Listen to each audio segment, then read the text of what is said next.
welcome to A Year of Joy. My name is Sherry Elise, and I will be your joy reporter. Every single week, I will be introducing you to one of your joy superpower partners. On behalf of the team of the Art and Science of Joy, we are thrilled to be able to bring this to you. So, without further ado, let's meet your joy superpower partner. Welcome back. I'm so excited to introduce you to our latest joy superpower expert on finding joy in difficult times. Please welcome Lauren Fritsch. Hi, Lauren. Hi. So happy and excited that you are here with us in the community and really diving into this topic for us for a week, all about finding joy in difficult times. I'm curious for you, what's been your personal journey with that? And why are you so passionate about helping others find the same? Well, I think there is a buzzy word that we've grown used to seeing. It's called trauma. And, we hear it in small t trauma, capital T trauma. But given the state of the world, given the fact that we've all just come through a pandemic and all of the implications that had for our lifestyles, I think it's safe to say that if you live in a human body, you have experienced trauma of some sort. And talking about the vagaries of that is not important for today. But while I was in a state of nervous system activation, I had a baby, I think about a year. I was experiencing postpartum depression. I didn't know what I was doing with my work. And I thought, I am really unhappy. What am I going to do with myself?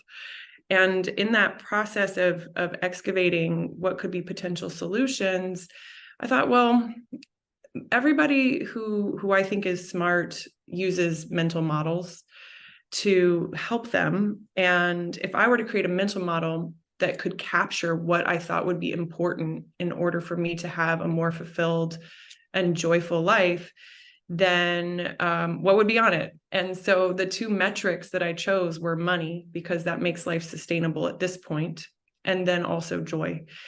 And I played around a lot with the emotional piece, the heart-centered piece. I was like, what fully encapsulates what I desire for how I want to live my life? And joy became the metric and also the North Star during that remarkably rough time. And I'll say, it wasn't the first rough time I've had in my life either, and it certainly wasn't the last.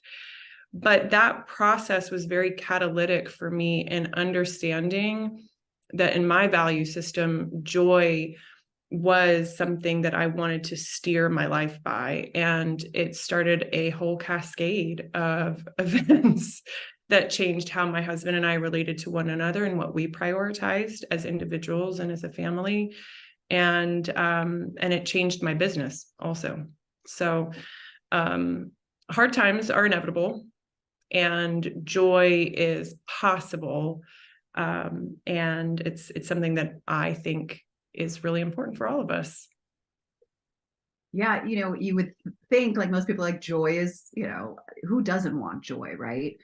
But you actually doing the work and using the word excavating, I love that you said that, because not everybody wants to do that. And because it's challenging to have to dig in and really see that. So for those who are watching, what would you say is the main benefit of doing this work? I think when we start to look at what actually gives us joy, we start to peel back the layers of conditioning that our lives and our experiences have created. So what does that mean in actuality, right? That means that, you might on a Saturday find yourself going and doing things that aren't actually that important to you, that don't give you joy. And they might be things that are normal Saturday activities, like maybe going to brunch, right? So I'm laughing because I hate brunch and I avoid it. So for me, it's very personal, but it can be a thing, right? If your friends group likes to go to brunch and you're like, fine, I'll go to brunch. Another And brunch. it might be that you would much rather find yourself doing like yoga with Adrienne at home and have your dog on your mat like she does, right? Instead of going to girls brunch and doing your contouring.